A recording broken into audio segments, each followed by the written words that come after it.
In a quiet valley surrounded by golden hills, there stood a small village named Dharmapura, a place untouched by hurry, where every sunrise came gently, and every sunset left behind the smell of wood fire and earth. At the farthest end of the village, beside the river that curved like a silver ribbon, lived a man named Aman, the potter. He was 50 years old, tall but slightly bent from years of bending over his wheel. His hair had turned the color of wet clay, and his eyes, calm, brown, thoughtful, always carried the weight of something unsaid. Aman had spent his whole life shaping the earth into beauty. His hands were his story, rough, cracked yet steady and full of care. His workshop was small, just a mud wall, a spinning wheel, and a wooden shelf filled with pots of every size. He worked in silence. He spoke little. He smiled less. But when he shaped clay, he came alive. He would press the earth, turn the wheel, sprinkle water, and slowly, gently, a pot would rise. To him, each pot was a prayer. Each creation was a small piece of his soul molded into form. For many years, his work was loved by everyone. People came from other villages to buy his pots. They admired his patience. They said, "Aman's hands carry peace." But time moved, as it always does, and the world began to change. New traders came with shiny, painted pots made by machines. Faster, cheaper, easier. People stopped waiting for Aman's slow art. They wanted instant beauty, not crafted grace. The orders stopped coming. The shelves gathered dust. The fire in his kiln burned lower and lower each week. And soon, so did the fire inside his heart. One night, a man sat beside his cold kiln, staring into the darkness. The moonlight fell across his face, showing every line of exhaustion. He whispered to himself, "I've given my life to this craft, and still, it feels like I have nothing." He touched the clay lying on the floor, soft, unshaped, waiting, and sighed. "I am like this clay," he murmured. "Waiting. But for what?" He closed his eyes and felt the quiet press against him.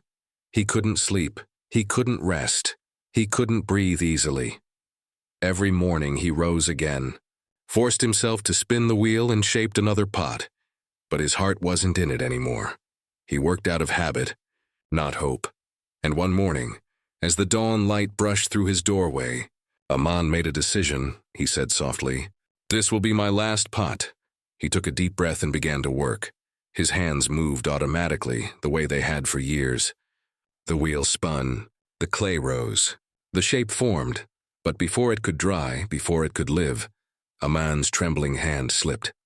The pot collapsed, soft clay folding into itself, broken.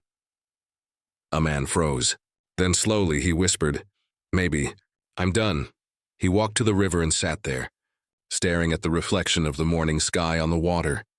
The birds were singing, but he couldn't hear them. The world was awake, but he felt asleep inside. "What am I doing wrong?" he asked aloud. The river rippled softly, carrying his words away, and that's when he heard a voice behind him, calm, deep, and kind. "You are not doing anything wrong," the voice said. A man turned around. Standing behind him was an old traveler, perhaps in his 70s. He wore a faded blue shawl, a small bag on his shoulder, and sandals worn by miles of walking. His eyes glowed with warmth, the kind of warmth that made even silence feel safe. "Who are you?" Aman asked. The old man smiled. "Just someone passing through. But tell me, Potter, why does your face look like the clay you throw away?" Aman gave a bitter smile. "Because I am like my clay, used, shaped, and forgotten." The old man sat beside him. "Forgotten by whom?" "By everyone," Aman said softly. "The world has moved on. My work doesn't matter anymore. People don't want things made slowly. They want quick results, easy gains. My patience has become my prison." The old man chuckled gently. "Ah, patience. The most misunderstood teacher." A man looked at him, puzzled. "What do you mean?" The stranger picked up a small lump of clay beside the river. He turned it in his hands, feeling its coolness. He said, "You've shaped clay all your life. Tell me, Aman, when does the clay become strong?" Aman answered immediately, "When it is burned in the fire." "Exactly," said the stranger. "But does it become strong right away?" "No," Aman said quietly. It must be dried first, slowly. Then it faces the fire. The old man smiled. So even the clay must wait before it becomes something worth keeping. Why do you think you should be any different? Aman frowned. I've been patient my whole life. The stranger shook his head gently. No, Potter. You've been waiting for reward, not understanding. Patience is not waiting for results. It is trusting the process, even when nothing seems to move. The wind carried his words across the river like a melody. Aman sat quietly, thinking. The stranger then said, I have a task for you. Make one more pot. But do not burn it in your kiln. Let it face the world in the sun, the wind, the rain. Watch what happens. Aman blinked in surprise. But without the fire it will never harden. It will crack and crumble. The old man nodded. Yes, and in that breaking you will understand something deeper. Before Aman could speak again, the stranger stood up, placed the lump of clay in Aman's hands and said, Every pot hides a secret. Find yours. Then he turned and walked away down the dusty road until he disappeared into the light. Aman stared at the clay for a long time. The river flowed beside him, steady and endless. He took the clay home and began to shape it, slowly, carefully, like it was his first pot ever. His hands moved without thought. His heart began to beat with quiet rhythm again. He pressed, smoothed, turned. He added water, then removed it. The pot rose tall and thin, simple yet elegant. When it was done, he placed it outside under the open sky. The sun shone brightly that day. The wind danced around the pot. Whispering secrets from the hills, Aman watched. Hours passed. The pot began to dry. Small cracks appeared along its surface. The next day, rain came and the pot softened again. Mud rolled down its side. The shape twisted, sagged. A man's heart ached as he watched it crumble. He wanted to save it, to hide it from the weather, to protect it. But he remembered the old man's words. Let it face the world. So he left it there. Day after day, the pot changed. It cracked more. Pieces fell. The shape disappeared, until nothing was left but a rough mound of clay mixed again with earth. A man knelt beside it. He ran his fingers through the wet mud and whispered, So this is it. The lesson is that everything breaks, but then he noticed something.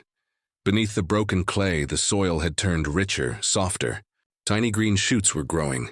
Small blades of grass breaking through the mud. A man's breath caught.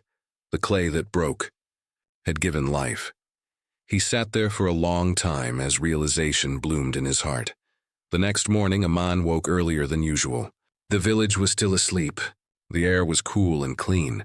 He walked to the river, gathered fresh clay, and carried it home. He began to work.